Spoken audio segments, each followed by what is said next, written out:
नमस्कार मु अजित दास एबे आमे भाग नवा प्रश्न उत्तर कार्यक्रम रे भुवनेश्वर मध्य विधायक प्रार्थी पई लड़ुचंती श्रीजुक्त सनातन बेहेरा। आपण कौन कहिबे आपण नड़िया बगीचा चिन्ह रे कौन पई ठिया हेले? बर्तमान जो माने शासन गादी रे अछंती बा जो नेता माने निर्वाचित हो जाउछंती से माने करो काम आउ कथारे किसी तालमेल रहू नाही। से माने लोक मो लोक तो लोक निज पर आउ आक्रोशमूलक आक्रमण बारंबार दौड़ेबा कागज पत्र भुआ बुलेबा लोक पूरा अबाटे नेला बड़ी से नौकरी तापरे निशा द्रव्य सेवन करवा आउ का संपत्ति बाड़ी सबू तांको लोक माने जबरदस्ती मारी बसवा आउ भुवनेश्वर बर्तमान जो चोरी होची से भुवनेश्वरवासी पूरा भयभीत रही कार सुना टिके लगे पार कि घरे जिनसटा थोड़े से पाइब कि न पाइब घर को फेरला बेलू थी कि नथिबो तार मध्य संभव नुहे। से सब भय रोच भुवनेश्वर लोक भुवनेश्वरवासी मैंने भय रोच क्या किसी कहीपना शिक्षित लोक ज्ञानी लोक गुणी लोक थाना कोर्ट कचेरी पसंद ना घृणा लगुच किए नंद फंदर पड़ू अनेक चोरी होनेक घटना घटुनेक जमीबाड़ी मारी बस अनेक लोक अक्रोशम लगे हैरान कर सत्वे से निजर मान सम्मान नीरव रही आपण समाज सेवी हिसाब रे लोकंकर पूर्वरु की सेवा सब करिथिले? देखो आज्ञा निजे कहवाटा से खराब भल नुह। आपड़ जो पचार मु कहूँ आज्ञा आम ये गोटे पाखे गोटे कस्तूरा शिक्षाश्रम स्कूल टे कई किसी साहाय्य करना मागे जाचिक कर नेशनल हाउ कड़े किसी लोक माने जो रास्ता कड़ दुकानी मान से गांधी मार्केट आरंभ कलु बर्तमान से 2000 खंडे दुकान अच्छी बहु लोक चलुं जहाँ ना बर्तमान से आईडी मार्केट 500 खंडे दुकानी दुकान पाई राजीव गांधी प्रधानमंत्री नलिनी महांती विजु पट्टनायक आउ सब मंत्री थे ये जो जुगल किशोर महापात्र चीफ सेक्रेटरी थे से विडीआर भाई साहब थे एमती लड़की प्रबल पार्टी हाईकोर्ट रे केस करकी एमती करके शेष को विडी आमको देवाक बाध्य रहा देला आम समस्ते सबू दुकानी मैंने बर्तमान दुकान कर 20,000 टका दे घर नहीं एना 1 कोटी टका बिकुन। समाज रे शिक्षा व्यवस्था पई आपण जदि निर्वाचित हुवंती विधायक भावे भुवनेश्वर मध्यरु की सेवा करि परिबे? मु आज्ञा भारत रे 153टा यूनिवर्सिटी से 50टा यूनिवर्सिटी 90-91 मसीह देखिकी मो मुंड घूरीगला आम ओडिशा केते शिक्षा पछरे अच्छी मोर साहस नहीं बल नहीं कि ताको समस्या समाधान कर पारिबी नहीं। तेणु मु आस्ते आस्ते देखिली ये आपंकर धरत आम कस्तूरबा शिक्षाश्रम गोटे स्कूल है कस्तूरबा वुमेन्स लॉ कॉलेज गोटे करी पिला 3 वर्ष परीक्षा देले गवर्नमेंट जगह फाका आमर ना बोली असुविधा है कस्तूरबा गोटे वुमेन्स +2 कॉलेज करी विजु पट्टनायक कॉलेज भी आरंभ होला बेले मु सहयोग करछि डीआर कॉलेज नयापल्ली सी आरंभ होला बेले भी से कोइछा बने आम बसिकी ताकू भी आरंभ करछु पटियारे Raja Madhusudan Dev college of science and education ताकू मध्य बहुत साहाय्य सहयोग करछि। बड़ कथा कहले भल नुह समझे एमती आउरी केते अनुष्ठान अच्छी शिक्षा अनुष्ठान क्रीड़ा अनुष्ठान आम कलिंग स्पोर्ट्स काउंसिल गोटे अच्छी सेटा आमर भुवनेश्वर जन्मदिन कई पालू नथिले आम आग कलिंग स्पोर्ट्स काउंसिल माध्यम गण दौड़ करके आग पालन कलु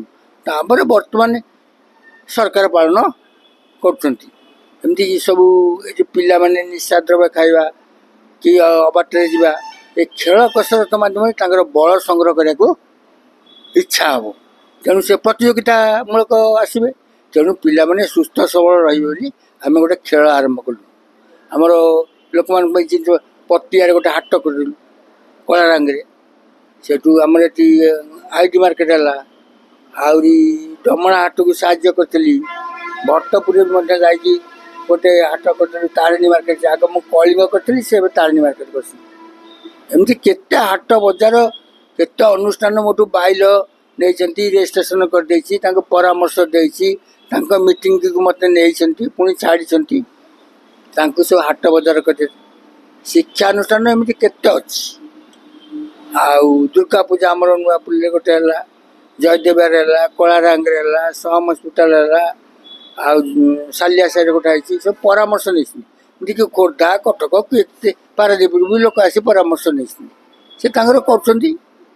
ତେଣୁ ସେଥିରେ ମୁଁ ବି ତାଙ୍କ ସାହାଯ୍ୟ ସହଯୋଗ କରୁଛି। ବସ୍ତି ବାସିନ୍ଦା ତାଙ୍କ ରାଲି ଆନ୍ଦୋଳନ ଧର୍ମଘଟରେ ମୁଁ ତାଙ୍କ ସାଙ୍ଗେ ଯୋଗ ଦେଉଛି, ଭାଷଣ ଦେଉଛି। ଉଠା ଦୋକାନୀ ପ୍ରତାପ ସାହୁ, ତା ଜରିଆରେ ମୁଁ ତାକୁ ନେଇ ଦିଲ୍ଲୀ ବମ୍ବେଇ ଦେଖାଉଥିଲି ଉଠା ଦୋକାନୀ ମିଟିଂରେ। ସିଏ ଏବେ ମୋତେ ଦିଲ୍ଲୀ ବମ୍ବେଇ ପାଟନା ଭୁଟାନ କୁଆଡ଼େ କୁଆଡ଼େ ଅଲ୍ ଇଣ୍ଡିଆ ମିଟିଂ ମୋତେ ଡାକିକି ତା ହାତରୁ ପଇସା ଖର୍ଚ୍ଚ କରିକି ସେ ନେଉଛି। ବର୍ତ୍ତମାନ ସେ ଅଛି ନିଖିଳ ଉତ୍କଳ ଉଠା ଦୋକାନୀର ପ୍ରେସିଡେଣ୍ଟ ଅଛି ପ୍ରତାପ ସାହୁ। ଆଉ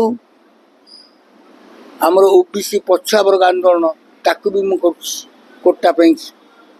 ଜାତିଭିତ୍ତିକ ଜନଗଣନା, ଆଉ ସରକାରୀ ଚାକିରି, ଆଉ ଶିକ୍ଷା କ୍ଷେତ୍ରରେ ତମେ 27 ଭାଗ ସଂରକ୍ଷଣ ରଖ, 11 ଭାଗ କାଟ, ଏକଥା ବି କହୁଛି। SC/ST ଲୋକଙ୍କ ପାଇଁ ବି କାମ କରୁଛି। ଆଉ ମାଇନରିଟି ଲୋକଙ୍କ ପାଇଁ ବି କାମ କରୁଛି। ଗୋଟେ ଆମ ଅଛି ରାଷ୍ଟ୍ରୀୟ ପଛୁଆ ବର୍ଗ ଆଦିବାସୀ ହରିଜନ ସଂଖ୍ୟାଲଘୁ କଲ୍ୟାଣ ମହାସଂଘ। ତାକୁ ଗଠନ କରିଥିଲେ ସ୍ୱର୍ଗତ ପୂର୍ବତନ ମୁଖ୍ୟମନ୍ତ୍ରୀ ଦିଲ୍ଲୀର ଚୌଧୁରୀ ବ୍ରହ୍ମପ୍ରକାଶ। ତାର ଅଧ୍ୟକ୍ଷ ଓଡ଼ିଶାର ସଭାପତି ମୁଁ 10 ବର୍ଷ ରହିଲି। ଆମେ ରାଲି ଆନ୍ଦୋଳନ 25,000 ଲୋକଙ୍କୁ ନେଇକି ଆମେ ଆନ୍ଦୋଳନ କରିଥିଲୁ PMG ଛକରେ OBC ମାନଙ୍କ ସ୍ୱାର୍ଥ ପାଇଁକି। ବସ୍ତି ବାସିନ୍ଦା ବସ୍ତି ସୁରକ୍ଷା ଆଇନ ଦିଗରେ ଆପଣ କିପରି ଭାବରେ ସମାଜସେବୀ ହିସାବରେ ଲଢ଼ିଛନ୍ତି? ଦେଖନ୍ତୁ, ଆମେ ଗୋଟେ ମଣିଷ ଭଳିଆ ରହିବା ଆବଶ୍ୟକ। ଆମେ ଯଦି ଖଟ ଭାରି ଦିଆସିଲି ଖୋଳ ଘରେ ରହିବା କି ଅପରିଷ୍କାର ଜାଗାରେ ରହିବା, ସେଟା ସୁନ୍ଦର ନୁହଁ।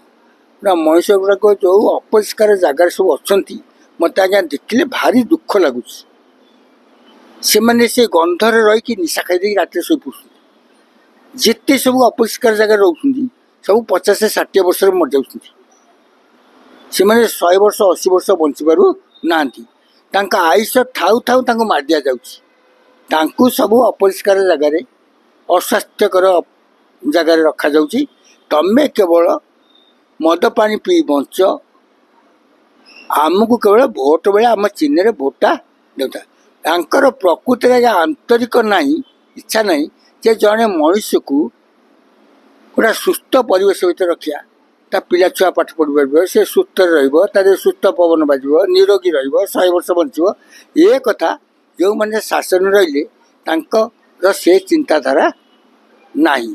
ମୁଁ ତେଣୁ ଏଇ ଯେଉଁ ସବୁ ଆପଣ କହୁଛନ୍ତି ମୁଁ ଦେଖିଲି, ମୋତେ ଭାରି ଦୁଃଖ ଲାଗୁଛି। ଆଜ୍ଞା, ସିମେଣ୍ଟ ବସ୍ତା ଭଳିଆ, ଧାନ ବସ୍ତା ଭଳିଆ, ଖତ ଗଦା ଭଳିଆ ସବୁ ଶୋଉଛନ୍ତି। ଝାଡ଼ା ଯାଇପାରୁନାହାନ୍ତି, ପାଣି ନାହିଁ, ପାଇଖାନା ନାହିଁ, ଗୋଟେ ପାଇଖାନାରେ ଲାଇନ୍ ଲଗାଉଛନ୍ତି। ଏମିତି କ'ଣ ରହିବା କଥା? ଆମର କ'ଣ ଓଡ଼ିଶାରେ ଜାଗା ଅଭାବ ହେଇଯାଇଛି ଲୋକ ରହିବାକୁ? ଭଲ ଭଲ ଜାଗା ଗୁଣ୍ଠେ 2 ଗୁଣ୍ଠ 3 ଗୁଣ୍ଠ ନା ଦେଉନ, ଲୋକ ଗଛ ବୁଛ ଲଗେଇବ, ଆରାମସେ ରହିବ, ଶାନ୍ତିରେ ରହିବ, ତା ପିଲା ଛୁଆ ଭଲ ପାଠ ପଢ଼ିପାରିବେ। ଆଉ ଦଉଛ ଦାନ୍ତୁରୀ ସ୍ତ୍ରୀ ଲୋକ ହସେଇନି କି କାନ୍ଦେଇନି। ଦାନ୍ତୁରୀ ସ୍ତ୍ରୀ ଲୋକ ଯଦି ହସିବ ତା ଦାନ୍ତ ଦେଖାଯିବ, କାନ୍ଦିଲେ ବି ତା ଦାନ୍ତ ଦେଖାଯିବ। ଇଏ ଖଟ ଗୋଡ଼ ନେଖା ପ୍ଲେଟ୍ ଯୋଡ଼ିକିରି 10 ମାଲା ଘର କରିଦେଇଛ, ତା ଭିତରେ ଗୋଟା ଗୋଟା ଦେଇଦେଉଛ, ତା ଭିତରେ ବଖରାଇ ଘରେ କେମିତି ସେ ଲୋକ ରହିବ? ଆପଣ କି ହିସାବରେ ଲଢ଼ିଛନ୍ତି? ମୁଁ ଆଜ୍ଞା ଦେଖନ୍ତୁ, ମୁଁ ସତ୍ୟ ନ୍ୟାୟ ଧର୍ମ ପାଇଁ ଲଢ଼ୁଛି। ମୋର ଇଚ୍ଛା ଯେ ମୁଁ ଏ ଭୁବନେଶ୍ୱରର ବାସିନ୍ଦାକୁ ଭଲରେ ରଖିବି, ସୁସ୍ଥ ପରିବେଶ ଭିତରେ ରଖିବି, ତାଙ୍କୁ ସୁସ୍ଥ ପରିବେଶ ଭିତରେ ରଖିବି, ଆଉ ତାଙ୍କୁ ନିରୋଗରେ ରହିବେ, ଭୟ ଶୂନ୍ୟ ଜୀବନ ଯାପନ କରିବେ। ଏ ଯେଉଁ ଭୟ ଅଛି କିଏ ଜିନିଷ ଛଡ଼େଇ ନେବ, କିଏ ମୋ ଜମିଟି ମାରି ବସିବ, ଏସବୁ ଜିନିଷ ମୁଁ କରେଇଦେବି ନାହିଁ। ମୁଁ ତାକୁ ଦମନ କରିବି। ସରକାରୀ ରହିକି ଦମନ କରିବୁ, ଆମେ ବି ବେସରକାରୀ ଭାବରେ ଉଦ୍ୟମ କରି ତାକୁ ଦମନ କରିବୁ। ଭୁବନେଶ୍ୱରରେ ସବୁ ଲୋକ ସୁସ୍ଥ ସବଳ ନିରୋଗୀ ଆଉ ଭୟ ଶୂନ୍ୟ ଜୀବନଯାପନ କରିବେ। ଆଉ କେହି କାହାର କୌଣସି ଜିନିଷ ଜବରଦସ୍ତି ନେଇପାରିବେ ନାହିଁ। ଆଉ ଏ ଯେଉଁ ବର୍ତ୍ତମାନ ଯେଉଁ ରାଜନୈତିକ ନେତାମାନେ ଅଛନ୍ତି ସେମାନେ ସବୁ ଦଳୀୟ ଭିତରେ ଠିଆ ଯାଇଛନ୍ତି। ଆଜ୍ଞା ଦେଖନ୍ତୁ, ଏ ରାଲିରେ ଲୋକଙ୍କୁ 500 ଟଙ୍କା ଲେଖା ଦିଆହେଇକି ଅଣାହେଉଛି। କ'ଣ ନା ଆମ ଦଳର ଏତେ ଲୋକ ମୋଟର ସାଇକେଲ ରାଲି କରୁଛନ୍ତି, ଜଣକୁ 200-300 ଲେଖା ଦେଉଛନ୍ତି। ଏଇଟା କ'ଣ ଗଣତନ୍ତ୍ର? ମାନେ ତାମାନେ ସ୍ୱେଚ୍ଛାକୃତ ଭାବରେ ଲୋକମାନେ ଆସି ଆମ ଚିହ୍ନକୁ ସମର୍ଥନ କରୁଛନ୍ତି। ସେଇ ଲୋକ ଆଜି ପତାକା ମୋଟର ସାଇକେଲ ମାରି ଯଦି ହାତ ଚିହ୍ନରେ ଯାଉଛି, କାଲି କି ପଦ ଚିହ୍ନରେ ଯାଉଛି, ପରଦିନକୁ ଶଙ୍ଖ ଚିହ୍ନରେ ଯାଉଛି, ତା ପରଦିନକୁ ଆଉ କେଉଁ ଚିହ୍ନରେ ଯାଉଛି, ତା ପରଦିନକୁ ସନାବେରା ଚିହ୍ନରେ ଆସୁଛି। ସେଇ ଗୋଟିଏ ପିଲା ଏମିତି କ'ଣ ଦେଖାଉଛନ୍ତି କ'ଣ, ଦେଖ ଆମକୁ ଏତେ ଜନସମର୍ଥନ ଅଛି। ଟିଭି ମିଡ଼ିଆ ଆପଣଙ୍କୁ ଡାକି ଆପଣଙ୍କୁ କ'ଣ ଦେବା ନେବା କରିକି ଫଟୋ ଛାପିକି ଖାଲି ଲୋକଙ୍କୁ ଭୂତ ବୁଲାଉଛନ୍ତି। ସତ କଥା କ'ଣ ଲୋକ ଜାଣିପାରିବେନି? ଆଜିକାଲି ବା ସବୁ ଘରେ ଘରେ BA ପଢ଼ିଲେଣି, ସବୁ ଘରେ ଘରେ ଶିକ୍ଷିତ। ୟୁଟ୍ୟୁବ୍ ବା ଏଇନା ଆମେରିକାରେ କ'ଣ ହେବ ଗୋଟାଏ ମିନିଟ୍ରେ ଆପଣ ଜାଣିବେ। ପୁଅ ଜାଣିବ, ଝିଅ ଜାଣିବ, ବୋଉ ଜାଣିବ, ଶାଶୁ ଜାଣିବ, ବାପ ଜାଣିବ, ପୁଅ ଜାଣିବ। ଆଉ ଇଏ ଯେଉଁ ଭୁଆଁ ବୁଲାଉଛନ୍ତି ଇଏ ଶିକ୍ଷିତ ସମାଜକୁ, ଆଉ ସେ ଯୁଗ ନାହିଁ। ଇଏ ତାର ଦଣ୍ଡ ପାଇବେ। ଏଇ ନିର୍ବାଚନରେ ଜନସାଧାରଣ ଉପଯୁକ୍ତ ବିଚାର କରି ନ୍ୟାୟ କରି ଦେବେ। ମୁଁ ମଧ୍ୟରେ ଛିଡ଼ା ହେଇଛି, ମଧ୍ୟରେ ସବୁଯାକ ଶିକ୍ଷିତ ଲୋକ, ଜ୍ଞାନୀ ଲୋକ, MLA, IS, OS, ବଡ଼ ବଡ଼ ବ୍ୟବସାୟୀ, 1 ନମ୍ବର ମାର୍କେଟ, ସଚିବାଳୟ, AG ଅଫିସ, ମୁଖ୍ୟ ଡାକଘର, ଷ୍ଟେସନ, ବହୁତ ବଡ଼ ବଡ଼ ଅଫିସ ଅଛି। ବଡ଼ ବଡ଼ ଲୋକ ଅଛନ୍ତି, ଜ୍ଞାନୀଗୁଣୀ ଲୋକ ଅଛନ୍ତି। ଏମାନେ ଲାଞ୍ଚ ମିଛ କି ନିଶାରେ କାହାର କବ୍ଜା ହେଇକି ଭୋଟ ଖଣ୍ଡେ ଦେବେ ନାହିଁ। ଏମାନେ ଉତ୍ତମ ଭାବରେ ଚିନ୍ତା କରି ଭୋଟଟା ଦେବେ। ଏଠି ପଇସା ନିଶା ବାହୁବଳ କିଛି କାମ କରିବ ନାହିଁ। ତେଣୁ ଇଏ ହେଉଛି ରାଜଧାନୀର ଶ୍ରେଷ୍ଠ ନିର୍ବାଚନ ମଣ୍ଡଳୀ। ଏଇଠି ଯାହା ସେମାନେ ନିଷ୍ପତ୍ତି ନେବେ ସାରା ଓଡ଼ିଶାର ଲୋକ ତାଙ୍କୁ ସ୍ୱାଗତ କରିବେ। ମୁଁ ସେଇ ପାଇଁକି ମଧ୍ୟରେ ଠିଆ ହେଇଛି। ମୁଁ ଭୋଟର ମାନେ ହେଲେ ଭଗବାନ, ଆମେ ହେଲୁ ପ୍ରାର୍ଥୀ। ମୋ ଭଳିଆ ଆହୁରି 12 ଜଣ ଅଛନ୍ତି। ଆମେ 13 ଜଣ 13 ପ୍ରକାର କଥା ଆପତ୍ତି ଦାବି ଆପତ୍ତି ଉପସ୍ଥାପନ କରିବୁ। ଭୋଟର ଭଗବାନ ଯାହା ବିଚାର କରିବେ, ସେ ଯାହା ରାୟ ଦେବେ ଆମେ ତାକୁ ମାନି ନେବୁ। ମୁଁ ଏବେ ଲଢ଼ୁ ନାହିଁ, ବିଜୁ ବାବୁଙ୍କ ସାଙ୍ଗେ 85 ମସିହାରୁ ନିର୍ବାଚନ ଲଢ଼ୁଛି। ବହୁଜନ ସମାଜ ପାର୍ଟିରେ ଲଢ଼ିଛି, ରାଷ୍ଟ୍ରୀୟ ଜନତା ଦଳରେ ଲଢ଼ିଛି, ମ୍ୟୁନିସିପାଲିଟି ଚେୟାରମ୍ୟାନ୍ ପାଇଁ ଡାଇରେକ୍ଟ ଭୋଟ ଲଢ଼ିଛି। ସେତେବେଳେ ଆମର ଅବିଭକ୍ତ ଭୁବନେଶ୍ୱର ଥିଲା, ବିଶ୍ୱଭୂଷଣ ହରିଚନ୍ଦନ ଆଉ ଆମର ଏ ଯେଉଁ ଧୀରେନ୍ଦ୍ର ପଟ୍ଟନାୟକ, ତାଙ୍କ ସାଙ୍ଗେ ଲଢ଼ିଲେ ଗୋଟେ ମଜା ଆସେ। ଏ ଯେଉଁ ନେତା ଏଇନା ଠିଆ ହେଇଛନ୍ତି ଆମକୁ ପସନ୍ଦ ଲାଗୁ ନାହାନ୍ତି, କିନ୍ତୁ ଆମର ବଳ କମିଗଲାଣି। ସେତେବେଳେ ବସିଥିଲା, ଆମେ ରାଜନୀତି ଶିଖିଲୁ, ସମାଜ ଶିଖିଲୁ କାଠୁ? ଗଙ୍ଗାଧର ପାଇକରା, କମ୍ୟୁନିଷ୍ଟ ନେତା। ରାମକୃଷ୍ଣ ପତି MLA ହେଇଥିଲେ ନା ରାମକୃଷ୍ଣ ପଟ୍ଟନାୟକ? ରାମକୃଷ୍ଣ ପତି କମ୍ୟୁନିଷ୍ଟ ପାର୍ଟିର MLA, ପତିଆ ନଈବନ୍ଧ। ସେସବୁ ଆମର ଗୁରୁ। ଭାଗବତ ବେହେରା, କାର୍ତ୍ତିକେଶ୍ୱର ମାଝୀ ପୂର୍ବତନ ଶିକ୍ଷାମନ୍ତ୍ରୀ, ତାଙ୍କର ସତ୍ୟ ନିଷ୍ଠା ସମାଜ ସେବା କ'ଣ, ଗୋପୀ ଭୋଇ ସେ ବି MLA ହେଇଥିଲେ। ଆମେ ସବୁ ତାଙ୍କୁ ଚାହା ଦେଇକି ତାଙ୍କ ବୋଲହାକ କରିକି ତାଙ୍କଠୁ ସବୁ ଶିକ୍ଷା ପାଇଛୁ। ତାଙ୍କର କ'ଣ ଗୁରୁ ଅଛି? ଆପଣ ଯଦି ଭୁବନେଶ୍ୱର ମଧ୍ୟରୁ ନିର୍ବାଚିତ ଭାବେ ବିଧାୟକ ହୁଅନ୍ତି ତାହେଲେ କି ଲୋକଙ୍କ ପାଇଁ ସେବା କରି ଭୁବନେଶ୍ୱର ମଧ୍ୟକୁ ଉନ୍ନତର ସୋପାନରେ ପହଞ୍ଚାଇ ପାରିବେ?